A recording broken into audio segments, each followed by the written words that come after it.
ना थकान नहीं रास्ता बुझाई पबज खेला तो देवा घर चल जाई।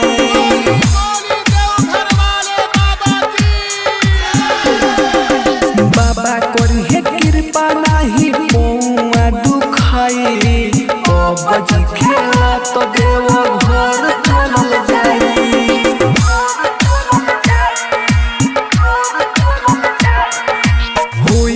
थकान नहीं रास्ता बुझाई पबज खेला तो देवा घर चल जाई।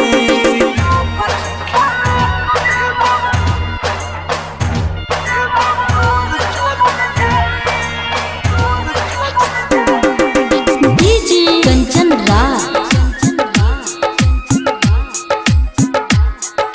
नीम चौक चौसीमा वैशाली।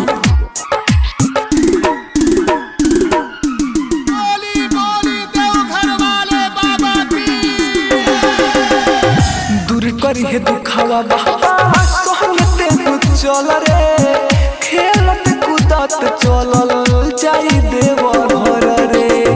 दूर करी है दुखावा बाबा सोहनते तू चल रे खेलत कूदत चलल जाई देव घर रे।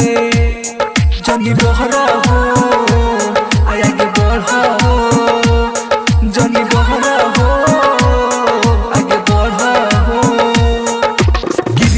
करी हे बाबा सुखवा घरे तुहरो आई पबज खेला तो देवा घर चल जाई।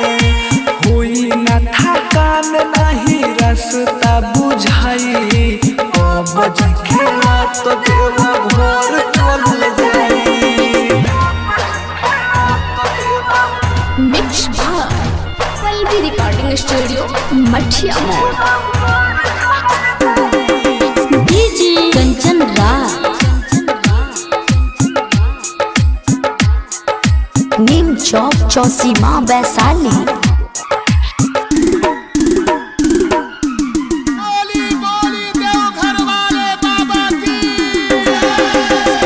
जे भी जाला बाबा लोहगे खुश होके आवेला हमर जित अकेला भजन नहीं के गावेला।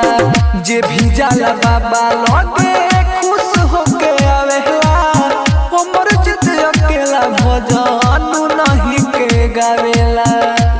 हो बाटे महिमा महान जुट सारा जहान हो बाटे महिमा महान जुट सारा जहान। छोटू परमोध संगे राहुल अंकित जाई पबज खेला तो देवा घर चल जाई। होई ना थकान नहीं रास्ता बुझाई पबज खेला तो देवा घर चल जाई।